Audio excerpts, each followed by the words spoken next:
everyone, it's Jack from Cultaholic.com back again with another big news update. There is news, as you'll have seen in the title, of Becky Lynch versus Stephanie McMahon at some point in the near future. But when and where and how concrete an idea is this actually in real life? We'll talk about that in just a second. Also some news, some little updates here and there on the SmackDown Live move to Fox and what that might entail and whether there will be a substantial change actually to SmackDown Live, which we will again talk about in just a second. And finally, several wrestlers are filing a lawsuit against Lucha Underground because their contracts are pretty bad by the sounds of it, and they're trying to get out of them so they can sign deals with other TV promotions or televised wrestling promotions. So let's, without any further ado, take a look at all of the news. That was weird sentence structure in that last sentence. So first and foremost, yes, according to the Wrestling Observer newsletter, Becky Lynch versus Stephanie McMahon is an idea that has been talked about, and this has been confirmed apparently by two of Meltzer's sources independently from one another. So it does seem to be an idea that is at least being talked about backstage at WWE. Where would it be? Don't panic, it wouldn't be at WrestleMania, kick in Ronda Rousey and Charlotte Flair out of that sort of title picture storyline.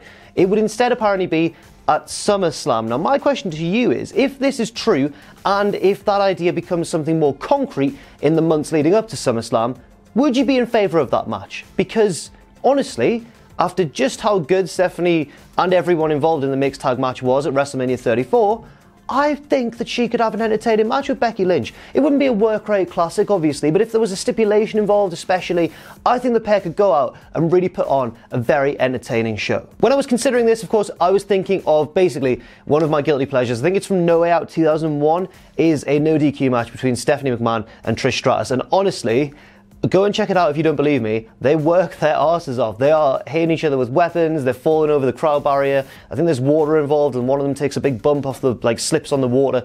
It's a really good match. They both go all out to entertain the crowd. Now, Stephanie's obviously older by this stage of her career, but she's still in great shape, as we can see. She's always in the gym. She could tear me in half if she wanted to.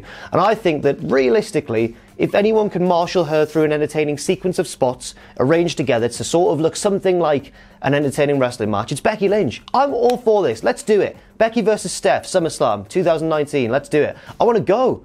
I want to get my plane tickets now. In other news, at a recent conference featuring some of the Fox network people, they've basically revealed a little bit more about what might be going on when SmackDown moves over to the Fox network later on this year. So there are three takeaways from this conference. Basically, the first one is that SmackDown will apparently be on Fridays short term when it moves over to Fox, so we know that it's going to be on a Friday. That upset a lot of people, especially us, because we have to cover it and we'd have to come into work on a Saturday. But for those who enjoy SmackDown being on a Tuesday immediately after Raw on the Monday, it looks as though it could be moving back into sort of midweek, if this is to be believed. I'm not sure what short term means though, and how long SmackDown will actually be on a Friday once it moves over to Fox. The second thing is that other WWE programming will be appearing on FS1, the channel that SmackDown's going to be on, but officially at this time, no other deal has been signed for anything but SmackDown. So I don't know whether it'll just be an expansion of things on the WWE Network, maybe it'll be 205 Live, who knows really, it's anyone's guess. And the third thing, and this is the most exciting if you love wrestling,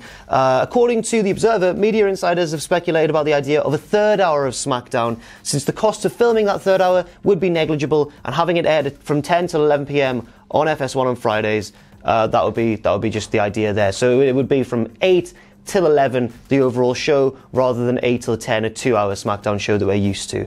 Do you want a third hour of SmackDown? Hell yeah, more wrestling equals more fun. I should point out though that extra little piece of information there, that third hour being added on to the end of SmackDown, is pure speculation at this point. The other two things were actually said by Fox. The whole thing about other WWE programming also hopefully being included on FS1, and about SmackDown being on Friday short term. They're the two salient pieces of information to take away from this, and then SmackDown getting a third hour is just what people kind of think and assume and fear might be happening. People in the media insiders are assuming this. And finally, PW Insider reported late yesterday that El Hijo del Fantasma, or King Cuerno, as he is known in Lucha Underground, is opening a lawsuit against Lucha Underground and has been joined by several of the roster members from Lucha Underground's locker room who want to basically get out of their contracts, because the various things have emerged in their contracts that are bad, especially given the shifting landscape of wrestling over the past few years since Lucha Underground began in 2014. The main crux of this argument is that several wrestlers have been locked into these contracts, including King Cuerno himself, which means that they can't seek a TV deal elsewhere. Apparently, he missed out on a WWE opportunity, that's the rumour, in this time. And basically, people are missing out on life-changing amounts of money because they're locked into these contracts, especially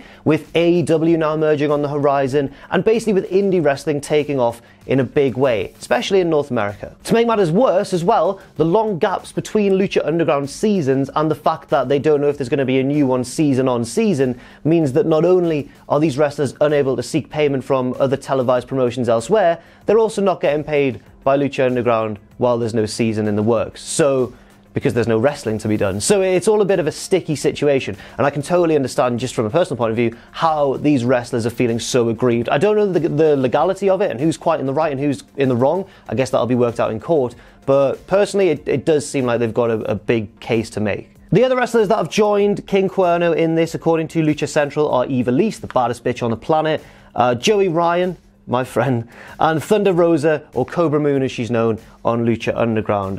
They also argue that the market has fundamentally changed since 2014, when the contracts were written, with more options and money available to wrestlers now than ever before in the business. Which, you know, that's from PW Insider. That's essentially what the whole point of this, I guess, is about. Not only the fact that they're unable to get paid when Lucha Underground is uncertain of its own future, but also the fact that there's just these companies out there who want some of these guys, and they'll offer them much more money than they're on at Lucha Underground, and they just can't escape from these contracts they're locked into. So that's all the news for today. Thank you very much for watching. I've been Jack from Cultaholic.com. You can follow me on Twitter if you want to, at Jack the Jobber. You can follow all of us at Cultaholic, and check out our Patreon as well, patreon.com/Cultaholic. And never forget, of course, if you haven't done so already, to hit subscribe and to join us.